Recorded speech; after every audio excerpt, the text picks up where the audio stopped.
Welcome to the weekly ComicWeb Old Time Radio Program podcast. We sell old-time radio programs, Golden Age comics in PDF format, and we have other free podcasts. Visit comicweb.com for more information or find us on Facebook and iTunes. This week really kicks off the March Madness College Basketball Tournament. My mighty Terrapins won, then lost. Fear the turtle. Maybe next year. And so our podcast is an episode of Our Miss Brooks called The Basketball Trip. It first aired in February of 1954.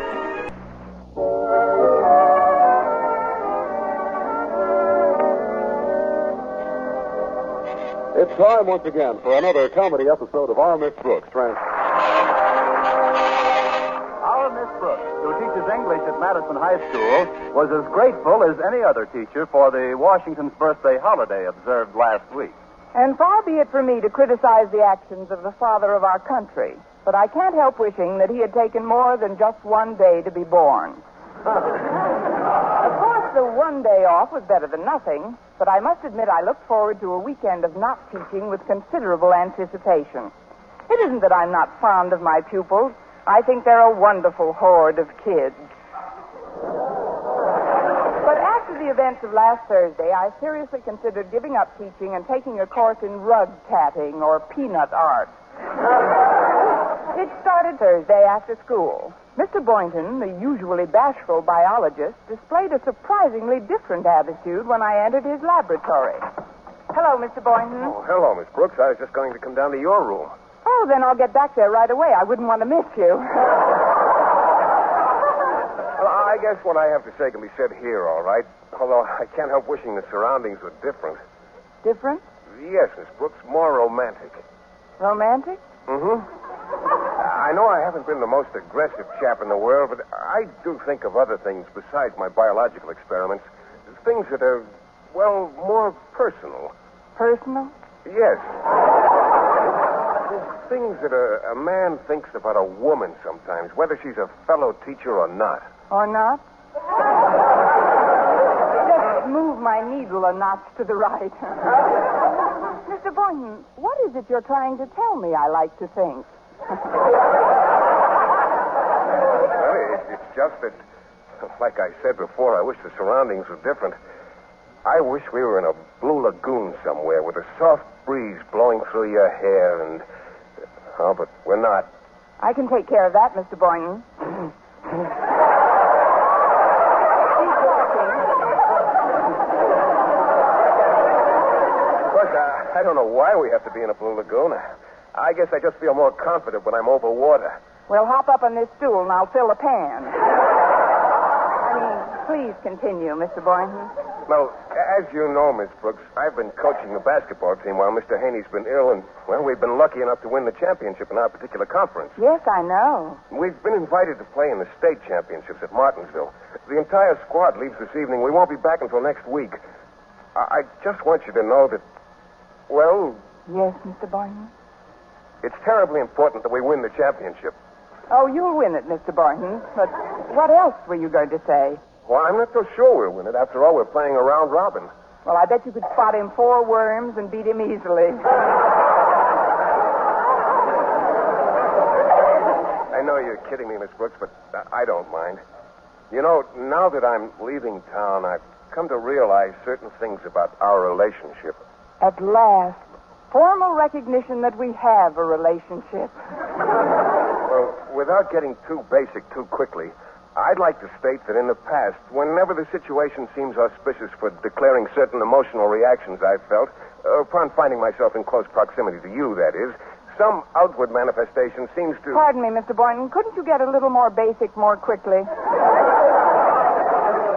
Well, what I'm trying to say, Miss Brooks, is that there always seems to be some sort of interruption when I want to talk to you about certain things. What kind of interruption? I see what you mean. Come in.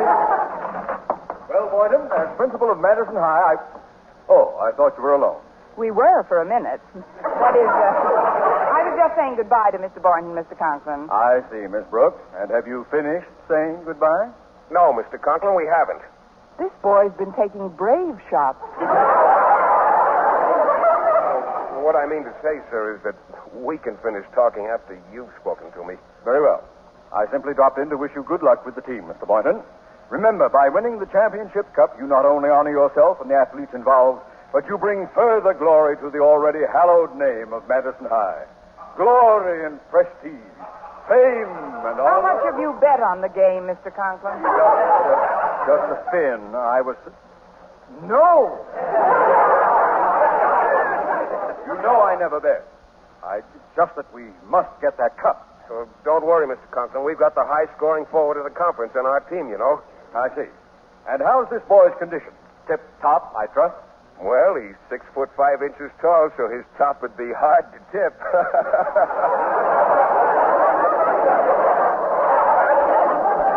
That's a joke, sir. Thank you. By the way, Miss Brooks, is this the boy we transferred from Miss Enright's English class to yours? Yes, sir. Well, tell me, how's his state of mind? What there is of it is quite happy. Well, I know he's not a brilliant student, but now that he's in your class, Miss Brooks, I'm sure he'll improve. From what I hear, the boy's an all-round athlete. I want him eligible for other sports during the coming term. Well, I'll do whatever I can, Mr. Conklin. Of course, it's difficult to give a test without any questions in it, but we'll get him through all right, Mr. Conklin. Good. Well, I'll be running along now. Best of luck, Boynton. Bring back that cup. Let's see now. Where were we? Oh, I know. You were telling me something personal. Well, I wouldn't like to repeat myself, Miss Brooks. Do you remember what it was I said last? Oh, how could I possibly remember what you said minutes ago? It was just something about you'd like to state that in the past, whenever the situation seemed auspicious for declaring certain emotional reactions you felt upon finding yourself in close proximity to me, that is, some outward manifestation seemed... That's right. And then you said, couldn't we get a little more basic more quickly? Right. Then you said there always seems to be some sort of interruption when you want to talk to me about certain things. And then you said, what kind of interruption? And then I wrote, whoever it is, get lost. Come in. Hiya, Coach. Oh, hello, Miss Brooks. Hello, Walter. How are you? Fine and dandy. Good. Bye-bye, Walter. I just wanted to remind Mr. Boynton about the big doings tonight. There's going to be a torchlight parade and a snake dance. You'll be there, won't you, Miss Brooks? Yes, Walter, if I can find a snake in time. Yeah. Oh, before I go, Miss Brooks, have you seen Stretch around anywhere? No, not for the past few hours. Well, if he shows up, please send him into the gym, will you? I want to give him exact directions so he won't get lost on his way to the bus station. Knowing Stretch, he can get lost after he's got the directions. We'll send him in to you if he shows up here. Thank you, and good day, Walter Denton. Thank you, Miss Brooks. And may I suggest that you speed Mr. Boynton on his way with a salutation befitting the mentor of a sterling aggregation such as the Madison basketball team? Walter. So long, Coach.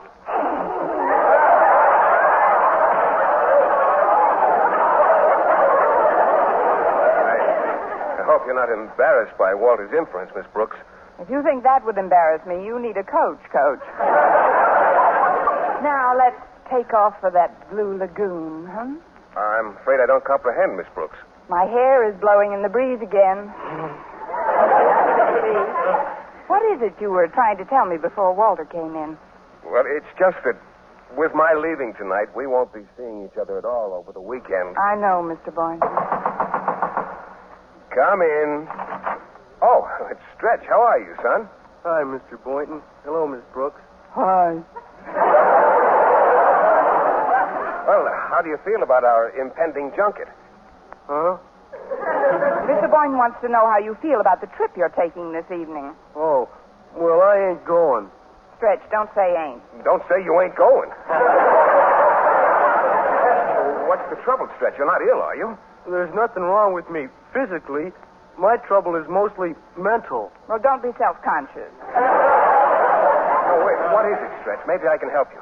Oh, I'm afraid you can't, Mr. Boynton. You see, it's about a girl. A girl? You've seen them. They play on girls' softball teams.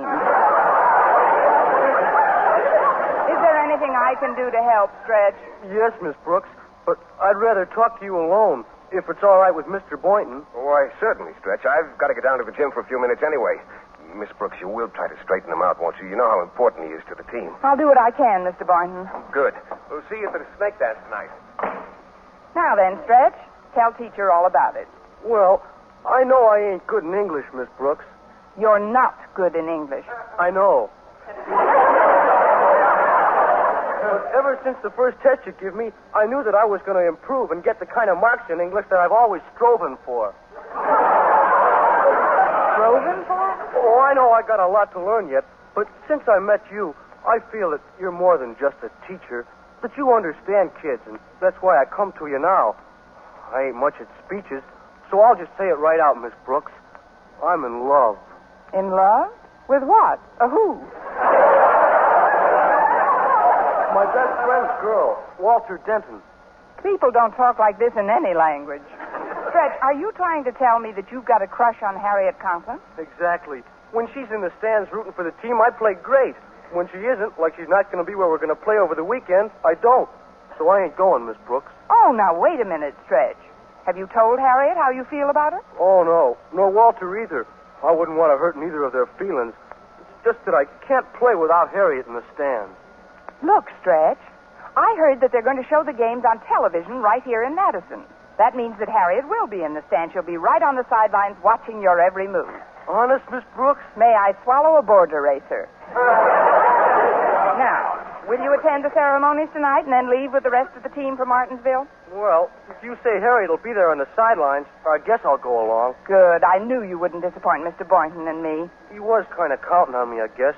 Funny thing about him, though, for a smart scientist, he's not very smart about getting someplace sometime. Why, Stretch, what do you mean? Like with you, I mean. Here you are, a smart, pretty, brainy English teacher with no other attachments, and he don't do nothing about it. Stretch, Yes, Miss Brooks? you ain't just flapping your lipstock.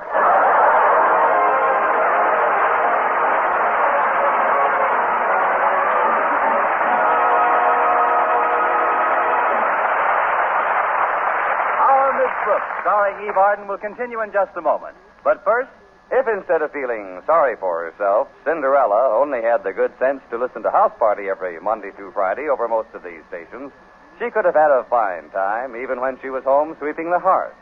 All that fun would have helped her household chores get done faster. And it wouldn't have hurt her one bit if she went off to that fancy dress ball with a smile either. The wonderful thing about House Party is that you can enjoy it 5 days a week. It's good to hear whether you're working, resting, or out driving the car. And if you're attending a fancy dress ball at night or just spending a quiet evening at home, you'll find the high spirits that House Party gives rise to will carry right over to the evening ahead.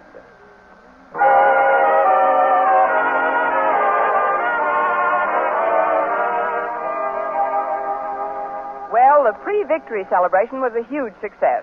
A 1-hour snake dance and the 6-mile torch parade came off promptly at 8 o'clock. And my seat came off promptly at 9. After seeing the basketball squad off for the bus depot, I immediately limped home for a nice, warm bath. Mrs. Davis, my landlady, was sitting in the living room when I opened the door. Good evening, Connie.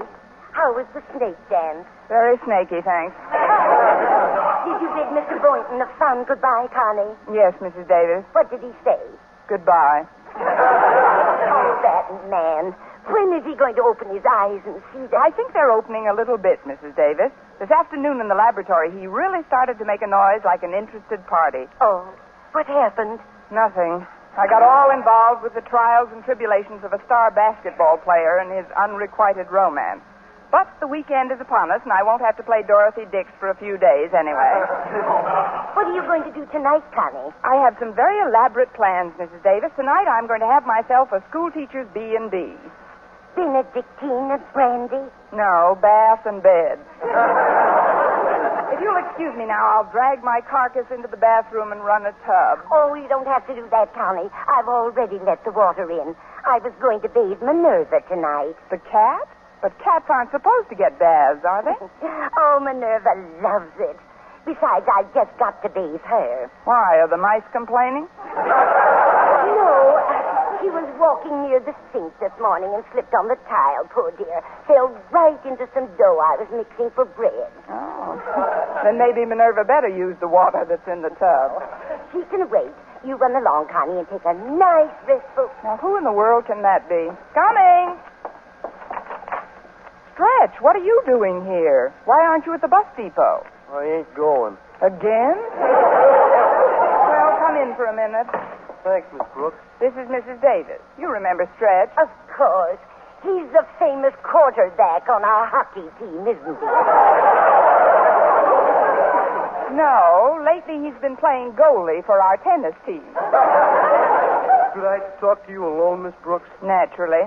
Mrs. Davis, would you mind making a little tea? Not at all, Connie. I'd like some myself. How about you, Stretch? Nice glass of milk? No, thanks, Mrs. Davis. Well, I'll bring some anyway. Nothing like milk for a growing boy. I guess you're pretty disappointed in me, Miss Brooks. But Say, what's that? What's what? Right behind Mrs. Davis. There's a cake walking into the kitchen. Oh, relax, Stretch. I see it, too. That's just our cat, Minerva. She fell into some dough. Now tell me why you're not with the team. It's Harriet, Miss Brooks. Even though she'll be seeing me play on television, I won't be able to see her. I was afraid you'd figure that out. Look, Stretch, I'll get you a nice picture of Harriet and send it airmail. You'll have it by game time tomorrow night. How's that? Gee, I don't know, Miss Brooks. I would like to have a picture of Harriet, but I wouldn't want anybody to know that Walter's my best friend. I know, Stretch. You wouldn't want to hurt Walter or Harriet or either of their feelings. Believe me, I'll get the picture without anyone knowing for whom it's intended. I hate to be such a problem to you, but, I never mixed much with other kids outside of athletics, I mean. And I think my name has something to do with it. Your name? You see, my real name is Fabian Snodgrass. I guess when I was little and kids kidded me about it, I got sensitive. I see. Stretch, do you have any brothers or sisters? Sure. 2 sisters and 1 brother. And do they have peculiar names, too? Oh, no. They all got perfectly normal names. It's like the other day when I was talking to my sister. Rapunzel, I said.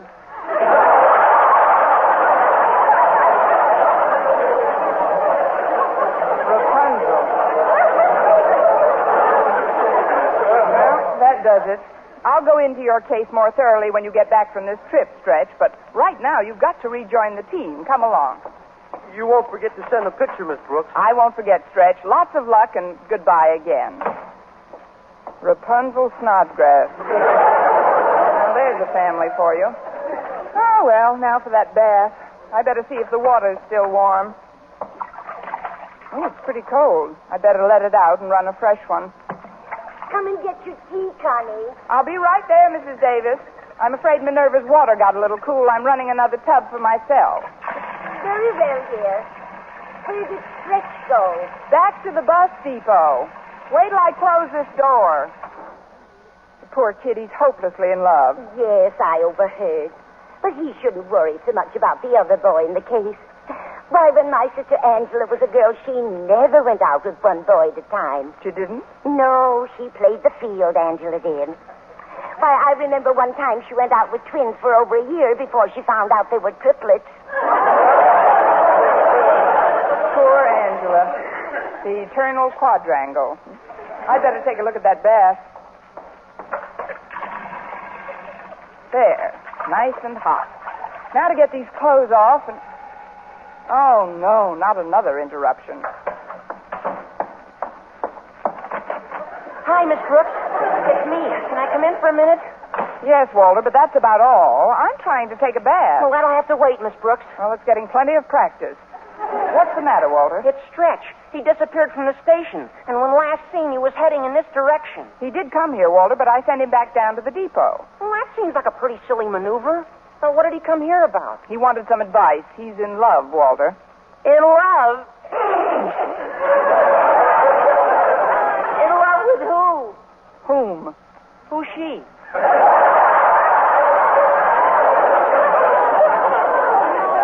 He's in love with somebody that doesn't love him, a girl who goes with another fellow. Now, what kind of a girl would go with a fellow when she could go with a star basketball player like Stretch? I can't divulge the details, Walter, but Stretch was miserable about the situation. But he's not supposed to be miserable. This is a crucial time. If he likes a girl, she should go with him and brush off this other jerk.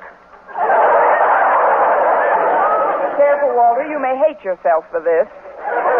Look, I've smoothed his feathers and sent him back to play the game of his life. Now, you get back to the depot and don't say a word about what I've told you. Well, all right, Miss Brooks. But I wish I could get a peek at the guy that's got Stretch's girl buffaloed. You may never see him till you start shaving. you again, Walter Denton. Oh, let's see how this water feels now. It could be warmer. I'll let a little out and refill it. Singing in the bathtub, la-da-da-da-da, singing in the bathtub. Now we'll just put the plug back in, run some more water. I always thought that teaching was my only profession, but bathing can be quite a career, too. Yeah, that ought to be just right. Singing in the bathtub, nothing can go wrong. Singing in the bathtub, oh, I should live so long. Come in, whoever you are. Oh, it's Mr. Boynton. Oh, I'm sorry to bother you, Miss Brooks, but Walter Denton's disappeared from the bus depot. Have you seen him? Of course I've seen him. Won't you come inside, Mr. Boynton? I haven't time, Miss Brooks. You say you saw Walter. Where is he now? On the way back to the bus depot. Oh, good. Stretch got down there before I left, and when he found Walter gone, he was quite upset.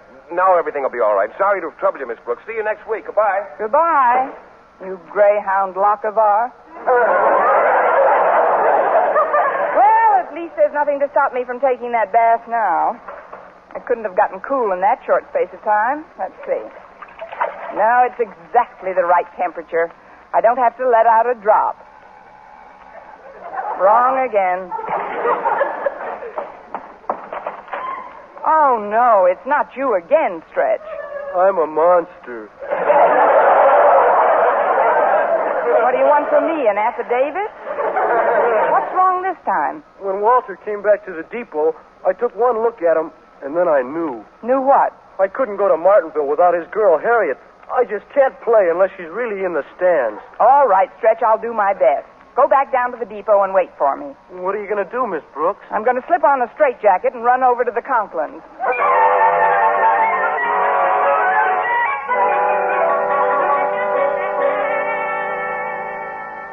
I wouldn't have disturbed you this late, Mr. Conklin, but it's absolutely essential if you want Madison to win that championship. What's essential, Miss Brooks? That you let Harriet here go to Martinsville with the team. Me?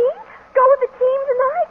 But of course it's Walter. He needs me. Stop squealing, girl. But don't you see, Daddy? Walter's the manager of the team, and he needs me by his side. I hardly dared to hope for it, but now I know. Walter's my life, my future, my all. Walter isn't the one who requested that you come along, Harriet. It was Stretch. Stretch? But he's the best athlete at Madison. I'll rush to his side at once. What about Walter? Who needs Walter? When does the bus leave, Miss Brooks? Not so fast, young lady. What's this all about, Miss Brooks? Well, it's Stretch, Mr. Conklin. He's got a crush on Harriet. And if she'll just be in the stands and root for him, he says Madison is bound to win. There's really no harm in it. No harm in it, but Martinsville is 400 miles away. The basketball team is composed entirely of boys. Boys and Mr. Boynton. Who'd chaperone my daughter? Who else but Miss Brooks? Come on, Miss Brooks, pack a bag and we'll have to... Oh, just a minute, Harriet. I can't go to Of course you can. It's your idea, isn't it? Now go on home and get... Wait a minute. With Mr. Boynton coaching the team, you'll need a chaperone yourself. Then why don't you come along, Daddy? What? Me, the principal of the school, leave Madison for a weekend? To watch our basketball team play a round robin with the best teams in the state? Tell your mother we're leaving at once. Oh, just one thing, Mr. Conklin. Yes? Do you think they have a bathtub in Martinsville?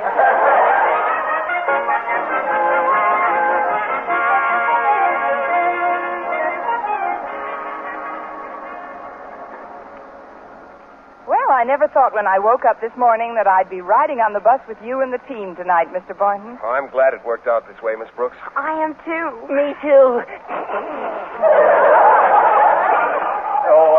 Driver, I'm Mr. Conklin, the principal of Madison High. Oh, how do you do, Mr. Conklin? My name's Fredericks. What can I do for you? Well, I'd like to open a few of these windows if nobody minds. It's kind of stuffy in here. Yeah, it is kind of crowded in the bus. You see, we didn't expect all you extra passengers. In fact, there was one kid back at the depot I couldn't even allow on. Which kid was that, Mr. Fredericks? Oh, some tall fella said his name was Snodgrass, Stretch Snodgrass. Well, just as long as he wasn't an important member of the team, it's... Stretch Snodgrass!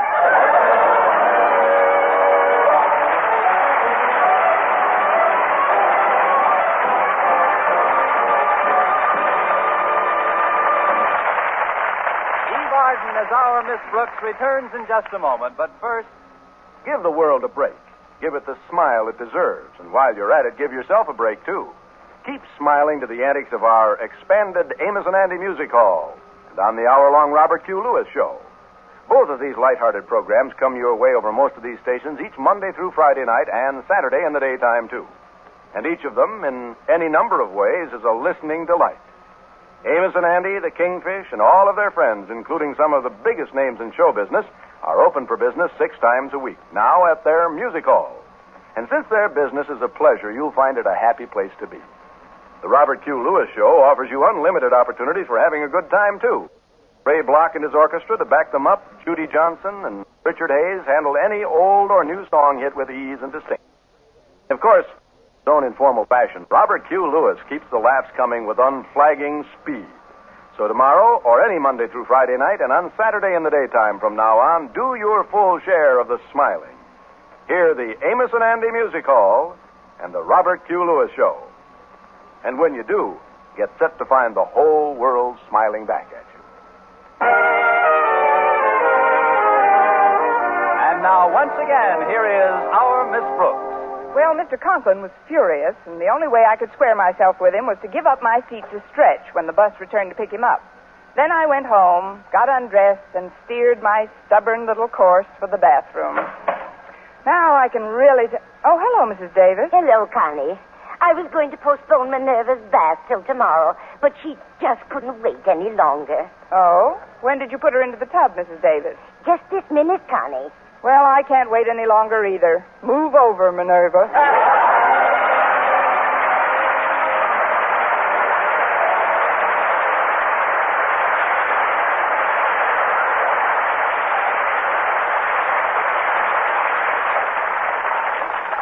Where are you going, little girl? Said the wolf to Red Riding Hood. I'll bet you're going to your grandmother's house and that's a basket of goodies you have on your arm. You lose your bet, said Red Riding Hood. In the first place, it's not a basket of goodies, it's my lunch. In the second place, I'm not going to my grandmother's house, I'm staying here. In the third place, I'm not a little girl in the first place, but a full-fledged member of the Ground Observer Corps spotting planes here on this hilltop. Incidentally, spotters are needed for all shifts to help keep Uncle Sam's defense network operating 24 hours a day. If you have nothing better to do than jump out at people from behind trees, I suggest you might use your time more valuably by volunteering for the Ground Observer Corps yourself. Civil defense is everybody's business. Little girls, growled the wolf, are getting too smart these days, and he was right. It's smart to help guard your own home and community from danger from the air. Why don't you join your neighbors who are already members of GOC? Wherever you live, whatever hours you can give, there's a place for you in Operation Skywatch.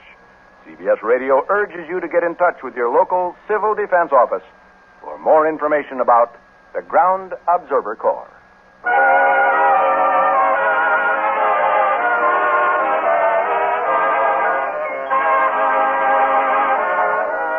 Our Miss Brooks, starring Eve Arden, is produced by Larry Burns, written and directed by Al Lewis with music by Wilbur Hatch. Mr. Conklin was played by Gail Gordon. Others in tonight's cast were Jane Morgan, Dick Crenna, Gloria McMillan, Leonard Smith, and Frank Nelson. Be with us again next week at the same time for another comedy episode of Our Miss Brooks. This is Johnny Jacobs speaking. America listens most to the CBS Radio Network. The radio situation comedy Our Miss Brooks was a popular and critical hit from its first airing in July 1948. The show was a perfect vehicle for star Eve Arden, who made a steady rise from B-movie obscurity to an Academy Award nomination for her role in Mildred Pierce in 1945. Her appearances on Danny Kaye's short-lived radio program displayed her comedic talent and quick wit and made her a natural choice for the role of the sardonic, underpaid high school English teacher Connie Brooks. Arden's portrayal of the character was so well received by teachers that she was made an honorary member of the National Education Association, received a 1952 award from the Teachers College of Connecticut's Alumni Association for humanizing the American teacher. I just love that award. And was even offered teaching jobs. Arden's efforts were made easier by the quality of the rest of the cast. The role of Philip Boynton was played unerringly by Jeff Chandler, an Academy Award-nominated actor best known for his role opposite Jimmy Stewart in Broken Arrow. Gale Gordon, who had played Major La Trivia on Fibber McGee and Molly, will remain unforgettable as Principal Conklin. Other members of the cast included Richard Crenna, Jane Morgan, and Leonard Smith. Armis Brooks premiered as a television series in 1952, also starring Eve Arden and Gale Gordon. The radio show ended its run in 1957, outlasting its television counterpart by a year. The witty writing and skilled cast allowed Armis Brooks to withstand the test of time. It's still as funny and engaging as it was when it premiered over half a century ago. Thanks for listening, and we'll catch you next week.